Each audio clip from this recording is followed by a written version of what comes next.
Welcome to my YouTube channel. I hope आप लोग अच्छे होंगे। मतलब 2 दिन के बाद मैं वीडियो बना रहा हूँ। दरअसल मेरी तबीयत ख़राब है। अभी भी मेरी आवाज़ थोड़ी बदली बदली लग रही है, लेकिन मैंने कहा आज बनाऊँगा। आज तो बनाऊँगा। तो आज का आज हम शुरू करेंगे क्लास 11th के पहला चैप्टर। पहला चैप्टर नहीं है ये, दूसरा चैप्टर है, लेकिन सीबीएसई के अकॉर्डिंग वो पहला चैप्टर हट गया है, डिलीट हो गया है। लेकिन मेरी ये जो एनसीईआरटी बुक है, एनसीईआरटी बुक से पढ़ाऊँगा। तो उसमें पहला चैप्टर है from the beginning of time. तो वो हम नहीं पढ़ेंगे। From the beginning of time हम स्टार्ट करेंगे राइटिंग एंड सिटी लाइफ। तो सबसे पहले इस चैप्टर का नाम राइटिंग एंड सिटी लाइफ क्यों पड़ा? राइटिंग एंड सिटी लाइफ मतलब कि राइटिंग राइटिंग मतलब वर्ल्ड, और ये वर्ल्ड हिस्ट्री है। पहले थीम्स इन वर्ल्ड हिस्ट्री, मतलब ये वर्ल्ड का है, इंडियन हिस्ट्री नहीं है। इंडियन हिस्ट्री 12th में लाऊंगा, ठीक है। इंडियन हिस्ट्री 12th में। तो 11th है वर्ल्ड हिस्ट्री। तो इसमें हम जो सिविलाइजेशन की बात करेंगे वो है मेसोपोटामियन सिविलाइजेशन, ठीक है। मेसोपोटामियन, ये वर्ड कहाँ से आया है, ठीक है। तो राइटिंग राइटिंग मतलब मेसोपोटामियन एक ऐसी सिविलाइजेशन थी, वहाँ, इसीलिए इसको सिविलाइजेशन क्यों बोला गया है? सिविलाइजेशन का मतलब क्या है? It is a way of life, जीवन जीने का जो, it is a advance way of life. Advance way of life मतलब यहाँ से लोगों का तरीका बदल गया रहने का। और सिविलाइजेशन भी, सिविलाइज इन द सेंस कि ट्रेड होने लगा, मार्केट फ्लरिश होने लगी, सिटी सिटी लाइफ लिखा है ना, सिटी लाइफ मतलब शहर का विकास होने लगा, सिटी लाइफ डेवलपमेंट, सिटी का डेवलपमेंट होने लगा। इसीलिए हम सिविलाइजेशन बोल रहे हैं।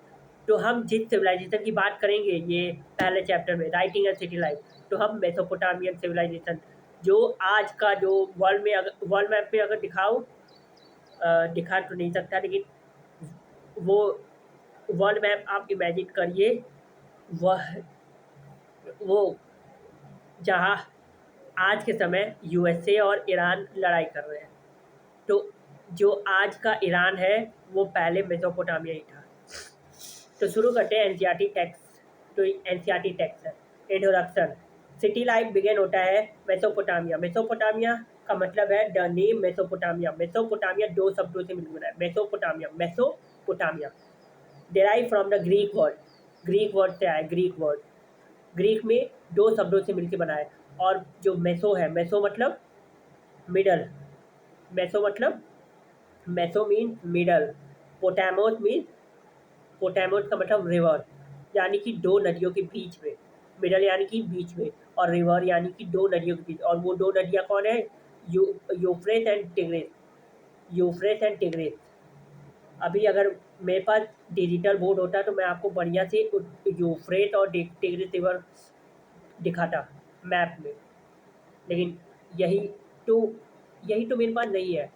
डिजिटल बोर्ड होता तो मैं बढ़िया से पढ़ाता, उसमें आपको लोकेशन के साथ दिखाता, यानी कि तब तब आप इमेजिन कर पाते। लेकिन वर्ल्ड मैप, तब भी आप अपने दिमाग में वर्ल्ड मैप को बनाइए, या अपनी कॉपी में वर्ल्ड मैप अगर आता है बनाने तो वर्ल्ड मैप बनाइए। और वर्ल्ड मैप बनाने के बाद टिग्रिस और यूफ्रेट के बीच का जो एरिया है वही हमारा मेसोपोटामिया, यानी कि दो नदियों के बीच का जो इलाका है, एरिया, यानी कि देख लो ये सिविलाइजेशन भी नदियों के अराउंड। तो कॉमन पॉइंट क्या है?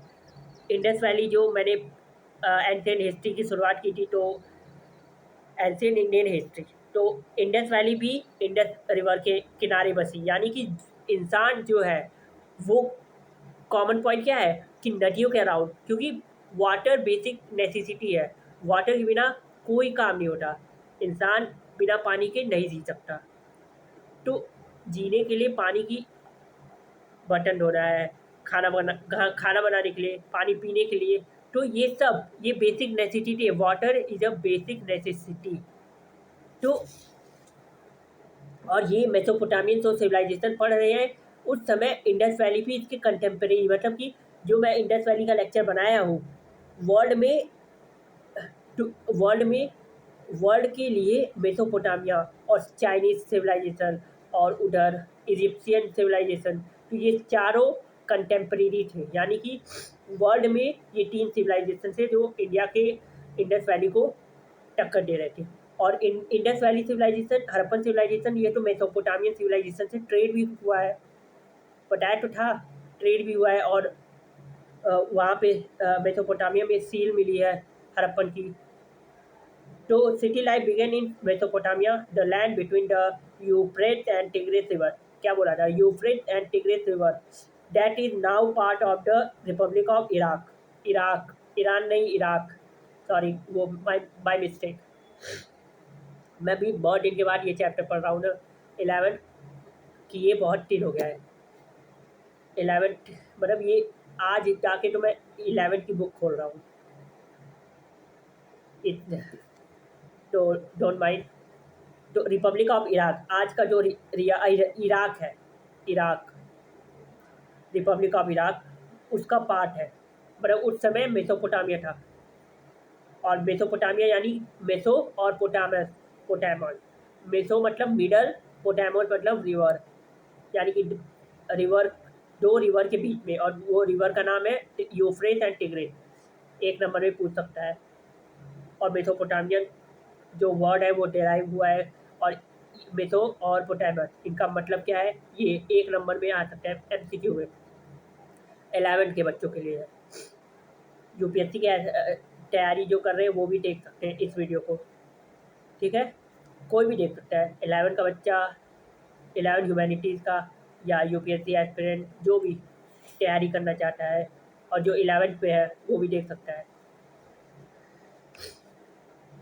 तो Mesopotamian civilization is known for its prosperity के लिए जाना जाता है, सिटी लाइफ और voluminous rich culture, rich literature and its mathematics and astronomy, इन सब चीज़ों के लिए मेसोपोटामिया को जाना जाता है।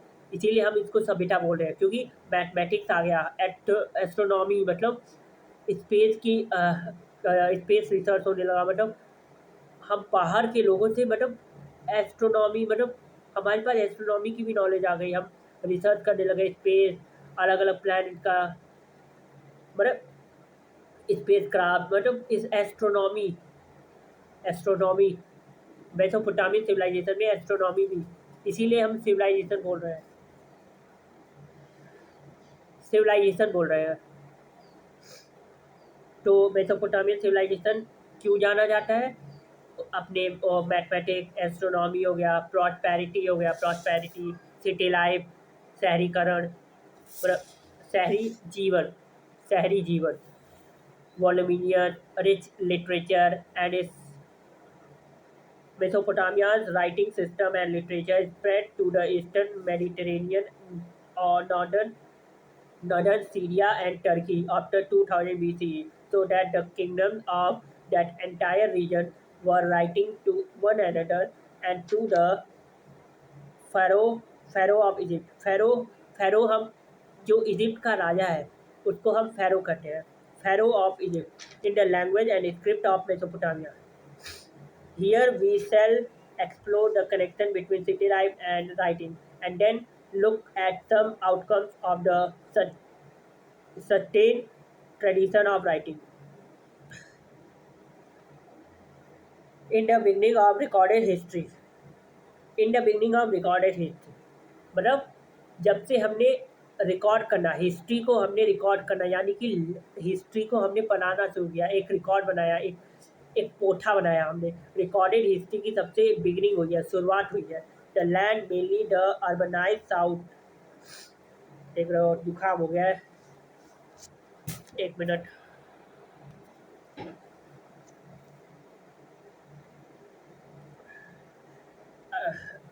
The land mainly the urbanise south was called Sumer and Akkad. Sumer और Akkad after 2000 BCE when Babylon एक जगह है, when Babylon became an important city, the term Babylonia was used for the southern, underline कर लो, मतलब 2000 BCE, BCE मतलब मैंने BC और AD का कंसेप्ट उसमें बताया था जब मैंने एंशिएंट हिस्ट्री का पहला लेक्चर बनाया था टाइम लाइन के साथ। BC और AD, बिफोर क्राइस्ट, एनो डोमिनी, और उसी के करेक्ट मतलब BC के अल्टरनेटिव हमने BCE, बिफोर कॉमन एरा, और AD, एनो डोमिनी के मतलब अल्टरनेटिव हमने कॉमन एरा। यानी कि अभी जो 2026 चल रहा है तो ये कॉमन एरा है, 2026 कॉमन एरा, या फिर 2026 एनो डोमिनी। एनो डोमिनी मतलब in the era of Christ. ये क्राइस्ट कह रहा है, यानी कि उनके जन्म के बाद कह रहा है। उनके जन्म भी हुआ और मृत्यु भी हो गई, आज जीवित है, जीसस क्राइस्ट जीवित है, बस उनकी पूजा होती है।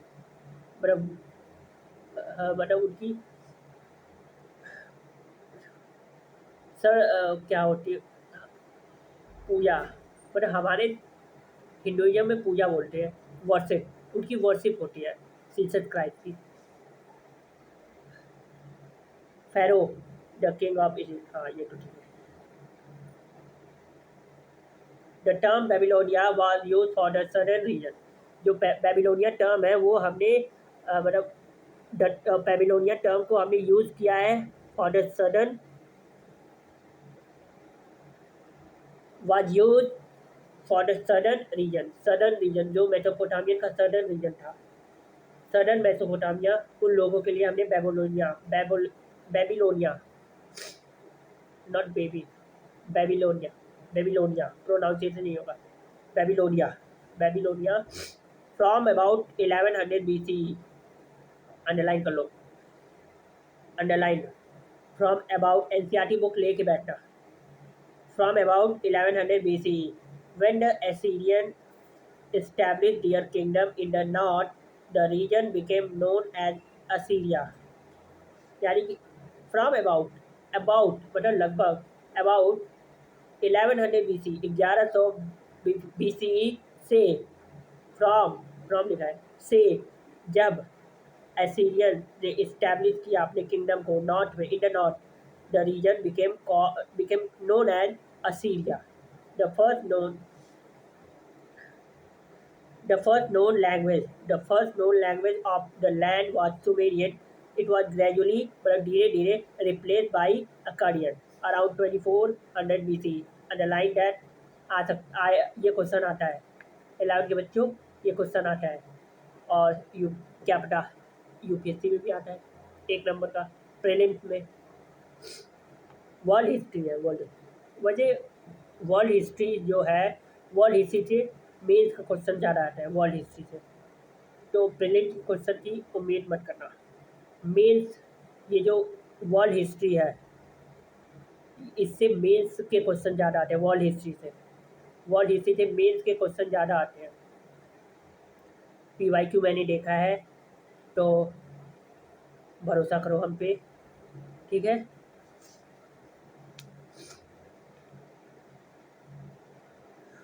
इट वॉज ग्रेजुअली रिप्लेस, धीरे धीरे रिप्लेस कर दिया, रिप्लेस बाई अकाडियन। अब around 2400 BCE, when Akkadian speaker arrive, जब अकाडियन स्पीकर आ गए, अराइव मतलब पहुंच गए यहाँ पे।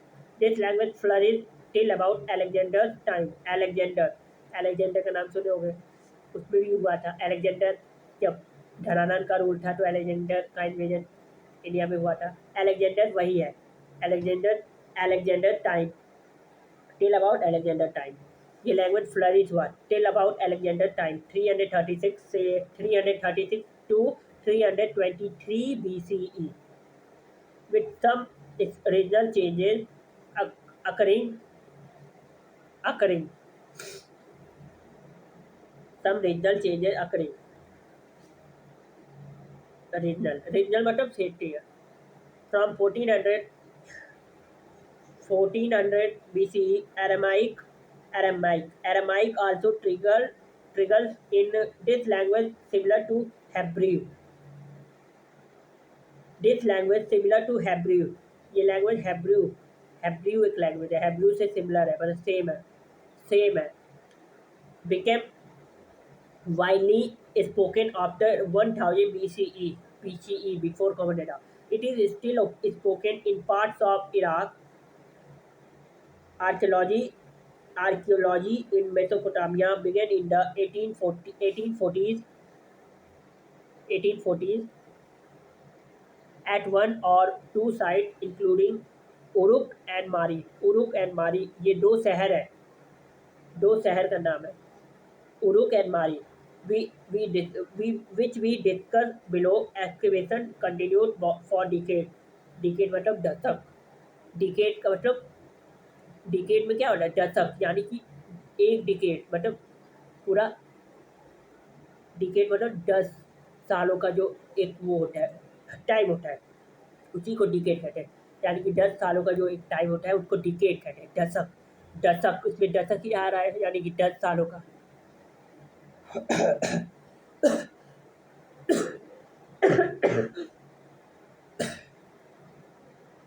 जुकाम हो गया है, बोलने में तकलीफ हो रही है।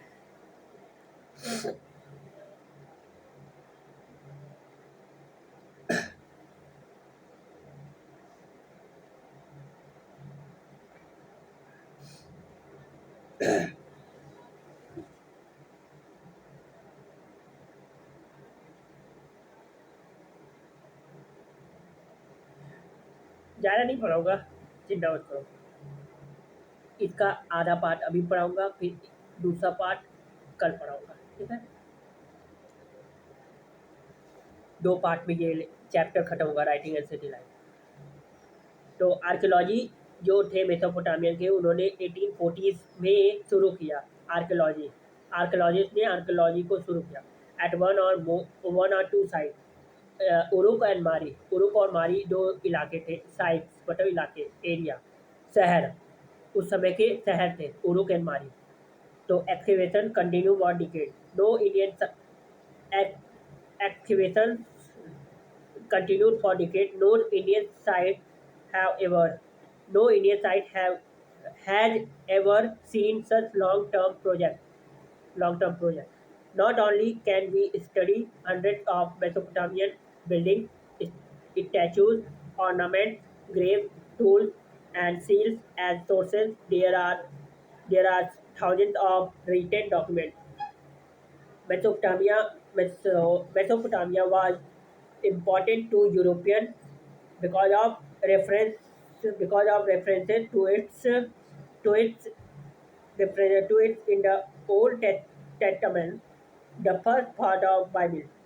Testament मतलब ये बाइबिल का पहला पार्ट है। ओल्ड टेस्टामेंट, बाइबिल, क्रिश्चियन में ये बाइबिल बहुत होली स्क्रिप्चर है, मतलब पवित्र ग्रंथ है। तो ये ओल्ड टेस्टामेंट है, पहला पार्ट है बाइबिल का, Bible. Mesopotamia was important to European के लिए इम्पॉर्टेंट है because of reference to it in the Old Testament, the first part of the Bible. For instance, the book of Genesis of the Old Testament.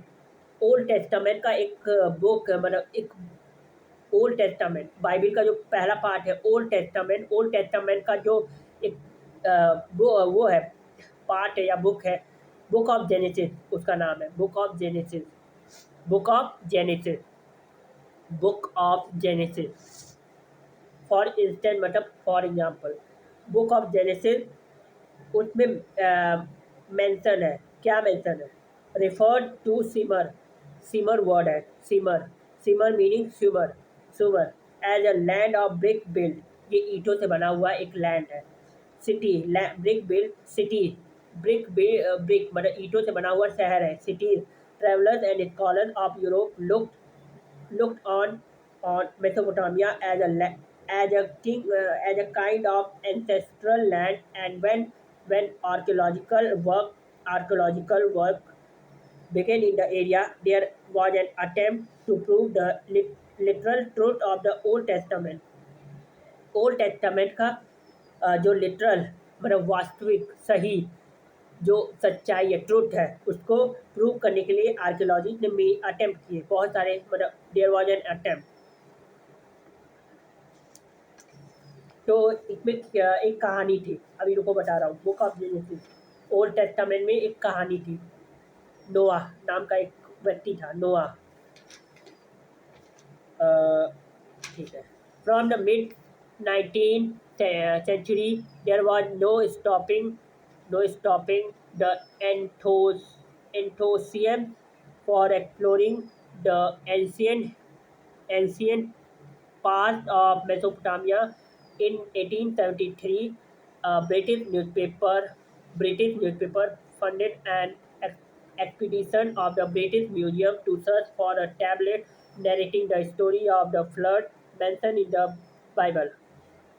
The mid 19th century say from the mid 19th century there was no stopping the enthusiasm for exploring the ancient प्राचीन इतिहास past बीता हुआ समय of Mesopotamia का जो प्राचीन इतिहास है उसको एक्सप्लोर किया 1873 में एक ब्रिटिश न्यूज़पेपर फंड किया गया funded as expedition of the British Museum to search for a tablet narrating the story एक नरेटिंग मतलब नैरेटिंग बताता है कहानी को स्टोरी ऑफ फ्लड मतलब बाढ़ की कहानी जो कि बाइबल के ओल्ड टेस्टामेंट में मेंशन है by the 1960 it was understood that the stories of the old testament were not literally true but may have been way of expressing memories about important changes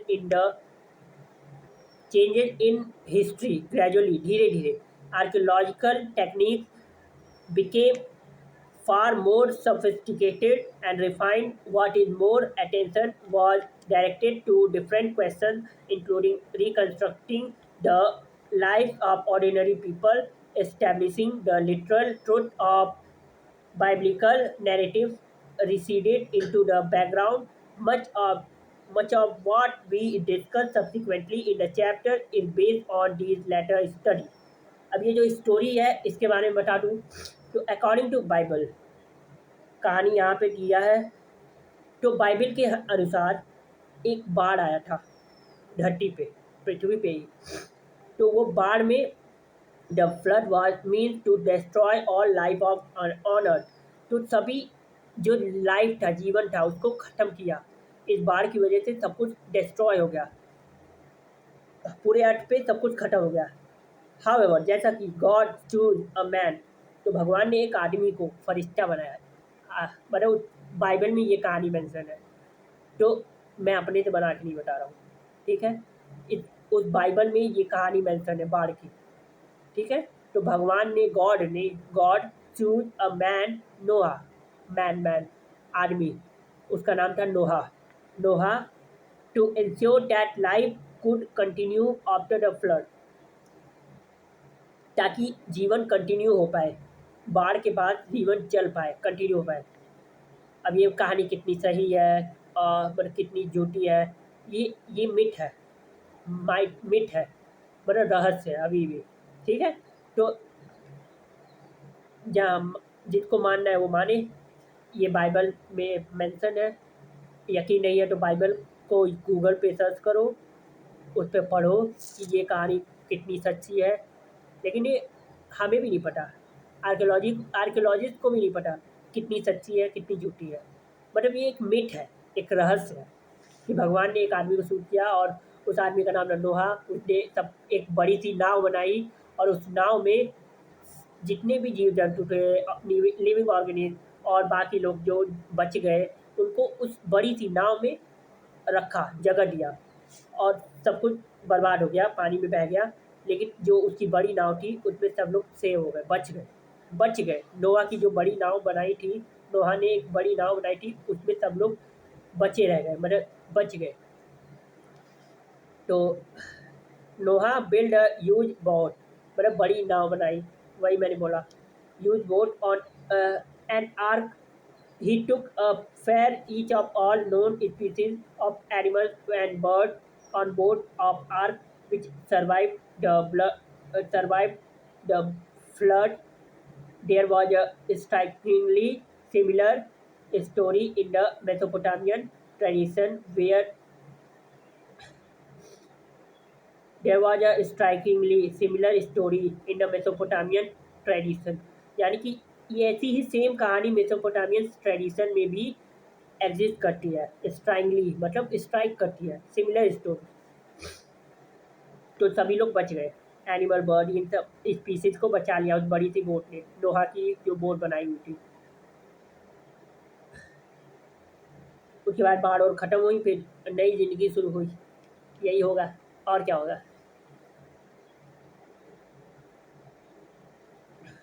Where the principal character called जियाउसुड्रा और उटनापिस्टिम। भाई देखो, world history है तो ऐसे ही नाम आएंगे। उटनापिस्टिम, उटनापिस्टिम, UTNAPISHTIM,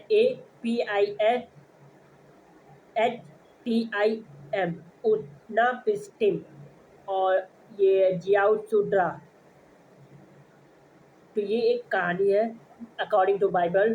Bible का जो ओल्ड टेस्टामेंट है, तो ये कितनी सही है कितनी नहीं, ये अभी तक मिथ है, तो इसको मिथ ही रखो। बट ये कहानी एनसीईआरटी में है, तो बस कहानी समझो कि हाँ, नोहा ने एक बोट बनाई, सबको बचाया। तो एक फरिश्ता था नोहा, भगवान के द्वारा भेजा गया एक फरिश्ता। ठीक है, अब इस पे यकीन कर रहा हूँ। ये एक मिथ है, एक मिथ की ज़रा आप लोग देखो। और किसी को क्यूरियोसिटी है तो वो जाके गूगल करे, जेमिनी करे, चैट जीपीटी करे, जो मन करे वो करे। ठीक है, पता चल जाएगा कितनी कहानी मिथ है और कितना उसकी सच्चाई है। मैंने जो बाइबल के अकॉर्डिंग था एनसीईआरटी बुक में मेंशन, कहानी बता दी कि बड़ी सी नाव बनाई नोहा ने, वो भगवान का फरिश्ता था, उसने सबको बचा लिया, सारे जानवर, बर्ड्स और जो भी था स्पीसीज। ठीक है, तो अब मेसोपोटामिया की ज्योग्राफी। चलो, ये मैप, यहाँ मैप तो बना हुआ है, एनसीईआरटी में मैप है। तो मेसोपोटामिया की ज्योग्राफी के बारे में देखते हो।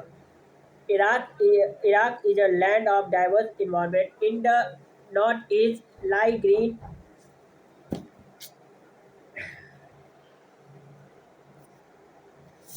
ज्योग्राफी के बारे में, मेसोपोटामिया की ज्योग्राफी। तो इराक, ईरान नहीं, इराक है, इराक, IRAQ। इराक एक ऐसा लैंड है, land of diverse environment in the north east. इसके नॉर्थ ईस्ट में बहुत सारे ग्रीन अनड्यूलेटिंग प्लेन्स है, प्लेन्स मैदानी इलाके हैं। ग्रेजुअली, धीरे धीरे rising to tree covered mountain ranges with clear stream and wild flowers with enough rainfall to grow crop here। Agriculture, यानी कि जब पर्याप्त बारिश हो रही है क्रॉप, फसलों के ग्रो होने के लिए, तो मतलब कि एग्रीकल्चर हियर, यहाँ पे एग्रीकल्चर बिगन हो गया, शुरू हो गया। Between 7,000, underline the fact, agriculture शुरू हो गया 7,000 यानी 60,000 से 6,000 BCE, बिफोर कॉमन एरा, यानी कि बिफोर क्राइस्ट, BC। तो 60,000 से 6,000 के बीच में एग्रीकल्चर शुरू हो गया, बिगेन एग्रीकल्चर खेती शुरू हो गई मेसोपोटामिया में। ठीक, ऑल गुड। मैं देखो लाइन बाय लाइन पढ़ा रहा हूँ एनसीईआरटी बुक, तो मैं कैमरे में ज़्यादा नहीं देखूँगा। हाँ, समझाऊँगा तो कैमरे में देखूँगा, लेकिन जब मैं रीड करूँगा तो कैमरे में नहीं देखूँगा। ठीक है, तो आप लोगों को अगर मेरा ये समझाना, मतलब मैं अच्छे से समझा पा रहा हूँ एनसीईआरटी बुक को, तो मेरी वीडियो को लाइक करिए, और जो पहले की वीडियो है उनको भी देखिए। और आप लोग वीडियो, मतलब जो कैजुअल व्यूअर है, वो सबसे ज़्यादा कैजुअल व्यूअर, मतलब ऐसे ही रैंडम वीडियो आ गई, बस वीडियो को क्लिक किया, थोड़ा सा देखा और हटा दिया, मतलब पूरी वीडियो नहीं देखते हैं। मतलब अगर आप लोग पूरी वीडियो नहीं देखेंगे तो समझ में कैसे आएगा कि मैं क्या पढ़ाया, मैं कौन सा टॉपिक पढ़ा रहा हूँ, मैं कैसे पढ़ा रहा हूँ। और आप लोग कमेंट भी नहीं करते हैं, ना तो कमेंट करते हैं, ना तो सब्सक्राइब करते हैं, सब्सक्राइब भी नहीं करते हैं, बस वीडियो को देखेंगे फिर हटा देंगे। पूरी वीडियो नहीं देखोगे तो कैसे पता लगेगा कि मैं कैसा पढ़ाता हूँ, मैं मेरे पढ़ाने का तरीका क्या है, पढ़ाने का तरीका क्या है। तो आप लोग मेरी वीडियो को पूरा देखेंगे तब ना पता चलेगा कि मैं कैसा पढ़ा रहा हूँ, कैसा कैसा मतलब पढ़ाने का मेरा तरीका क्या है, मैं अच्छा पढ़ा रहा हूँ। आप लोग पूरी वीडियो देखिए, पढ़िए, समझिए और कमेंट करिए, और अच्छा लग रहा है तो सब्सक्राइब करिए, शेयर करिए, क्योंकि ये तो फ्री ऑफ कॉस्ट है ना, इस पे तो कोई पैसा भी नहीं लग रहा है, फ्री ऑफ कॉस्ट पढ़ा रहा हूँ। सब्सक्राइब भी नहीं कर रहे हैं आप लोग, सब्सक्राइब भी करिए, सब्सक्राइब भी करिए, ठीक है। चलिए आगे बढ़ते हैं। एग्रीकल्चर 7000 से 6000 BCE के बीच में एग्रीकल्चर शुरू हो गया। In the north there is a stretch of upland called steppes. Steppes मतलब होता है ग्रासलैंड वाला इलाका। तो एक अपलैंड था, अप मतलब एक ऐसा लैंड था थोड़ा सा रेज था, अपलैंड, अपलैंड था। और स्ट्रेच उसी को स्टेपिस कहा गया। स्टेपिस यानी कि वो grassland, steppes, steppes called as steppes where animal herding. Animal herding मतलब एनिमल जानवरों को चराना, animal herding. Animal herding offered people a better livelihood. जो भी एनसीईआरटी के टर्म है उनको मैं हिंदी में कर रहा हूँ कि नहीं, एनिमल हर्डिंग, जानवर चराना। तो अब आपको क्या चाहिए? क्या अभी भी मैं खराब पढ़ा रहा हूँ? बताइए, नहीं बताइए, आपके पास तो ऑप्शन है, कमेंट सेक्शन में बता सकते हैं। आप बताइए, मैं पढ़ूंगा और फिर उसको सही करूंगा और इम्प्रूव करूंगा अगली वीडियो में, ठीक है। Where animal herding offers people a better livelihood than agriculture. After the winter rain, sheep and goat feed मतलब उनके खाने का फूड, फीड खिलाने का जो प्रॉब्लम है, ऑन द ग्रासेस मतलब घास, grasses and low shrub that grow here to the east। अब ईस्ट की तरफ क्या है? टू द ईस्ट ट्रिब्यूटरीज मतलब सहायक नदियाँ, tributaries of Tigris provide routes of routes of communication into the mountain of Iran के माउंटेन के लिए एक कम्युनिकेशन का रूट प्रोवाइड करता है टिग्रिस की सहायक नदियाँ। अब ये जो ज्योग्राफी है इसको मैप पे समझेंगे तो ज़्यादा अच्छा लगेगा ना। चलो आप लोग मुझे सपोर्ट करिए ताकि मैं डिजिटल बोर्ड लाऊं और डिजिटल बोर्ड पे मैं पढ़ाऊं फ्यूचर में, और भी क्वालिटी कंटेंट आपको मिले। आप लोग मुझे सपोर्ट करिए, और सपोर्ट कैसे कर सकते हैं? सब्सक्राइब करिए प्लीज़, सब्सक्राइब करिए प्लीज़, ठीक है। The south is a south is a desert and and this is where the first cities and writing emerge. जो साउथ का एरिया था वहाँ डेजर्ट था, साउथ इज अ डेजर्ट, रेगिस्तान इलाका था।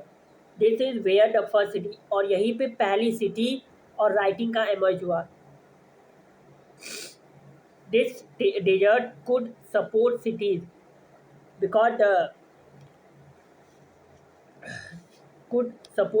बिकॉज क्योंकि the river Euphrates and Tigris which rise in the northern mountains carry carry loads of fine mud, silt यानी कि fine mud, FINE, fine mud मतलब मिट्टी, ठीक है, fine mud. when they flood or when their water is let out onto the field, fertile silt is deposited fertile silt is deposited after the Euphrates has entered the desert, its water flows out। ये देखो, ये geography वाला है, मतलब Mesopotamia की geography क्या थी, कितना वो क्योंकि उस ज्योग्राफी से उनका कल्चर क्रिएट होगा, वहाँ के लोगों का कल्चर बनेगा। ये जो ज्योग्राफी है उससे वहाँ के लोगों का कल्चरल मतलब उनका कल्चर डेवलप होगा।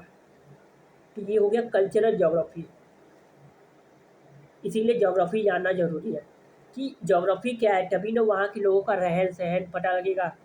देखो मैंने क्या बताया था, हिस्ट्री, ज्योग्राफी, ये सारे सब्जेक्ट आपस में जुड़े हुए हैं। तो जब तक मेसोपोटामिया की ज्योग्राफी, वहाँ की ज्योग्राफी क्या है, वहाँ की नदियाँ, वहाँ के वहाँ का जो क्लाइमेट है, तो ये सब कुछ, डेजर्ट, नॉर्थ में क्या है, साउथ में क्या है, स्टेपेस, ग्रासलैंड क्या है, तो ये सब, और रेनफॉल कितनी होती है, तो ये सब ज्योग्राफी है। तो ज्योग्राफी से कल्चर, वहाँ के जो लोग हैं उनका कल्चर बनेगा। तो ज्योग्राफी मतलब उनका जो कल्चर है वो ज्योग्राफी पे डिपेंडेंट है। तो ज्योग्राफी को जानना ज़रूरी है, इसीलिए हम ये पढ़ रहे हैं लाइन बाय लाइन एनसीईआरटी। और जो वर्ड नहीं आएगा वो मैं आम शब्दों में, एकदम साधारण शब्दों में बताऊंगा। After the Euphrates and after the Euphrates has entered the desert, its water flowed out into a small channel. Small यानी कि यूफ्रेट जब डेजर्ट में एंटर होता है, एंटर होने के बाद जो वाटर फ्लो है, फ्लो आउट, छोटे छोटे चैनल स्मॉल चैनल्स, छोटे छोटे चैनल्स में डिवाइड हो जाता है वाटर का फ्लो। दीज चैनल, और ये जो चैनल्स है, flood,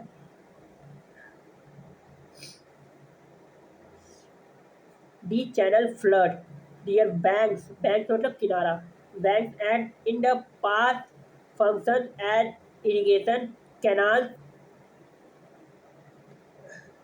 Water could be let water could be let into the fields of wheat, पाले, wheat मतलब गेहूँ, पाले, पाले, पाले जी नहीं है, पाले, BARLEY, बाले, पाले का, देखो अभी मुझे याद नहीं आ रहा है पाले कौन सी वो होती है, क्रॉप होती है। वीट मतलब गेहूँ, चलो अभी पाले का मैं कमेंट में बता दूंगा आपको, ठीक है, कमेंट में मैं पाले का वो बता दूंगा हिंदी में कि पाले कौन सा वो होता है, हिंदी में क्या बोलते हैं। पीज मटर, और लेंटिल मतलब दालें, व्हेन नेसेसरी, जब जरूरत होती है। All of ancient system that that of the Roman Empire, theme three, मतलब ये रोमन एम्पायर थीम थ्री में आएगा, मतलब तीसरा चैप्टर है, तीसरा थीम है ये, पहला मतलब पहला थीम है, पहला थीम नहीं है, मतलब ये थीम टू है, लेकिन पहला theme from the beginning of time वो डिलीट हो गया है सीबीएसई के द्वारा एनसीईआरटी से, इसीलिए, लेकिन इस बुक में है। मैं चाहूँ तो पढ़ा सकता हूँ, लेकिन क्या फ़ायदा पढ़ाने का जब बोर्ड में ये चैप्टर से क्वेश्चन आएगा नहीं, from the beginning of time, इसीलिए writing and city life. It was the agriculture of southern Mesopotamia that was the most productive, even though the region did not have sufficient rainfall to grow crops. Not only agriculture, Mesopotamian sheep and goats that graze मतलब चराना on the steppe, वो जो grassland वाला इलाका है, steppe, the north eastern plains and the, थोड़ी मुझे दिक्कत हो रही है बोलने में, तो मैं इस लेक्चर को एंड करता हूँ। मैं कल पढ़ा दूँगा क्योंकि बोलने में दिक्कत हो रही है थोड़ी, ठीक है। तो पढ़ते रहिए, मेहनत करते रहिए, और मेरी वीडियो को देखिए, पूरा देखिए, और कमेंट करिए कि मैं कैसा पढ़ा रहा हूँ। जय हिंद, जय भारत। फिर मिलेंगे, मतलब इसी चैप्टर को मैं कल पढ़ाऊँगा, ठीक है। अभी मुझे दिक्कत हो रही है, ठीक है। तो थैंक यू, और सब्सक्राइब करिए। जय हिंद, जय भारत।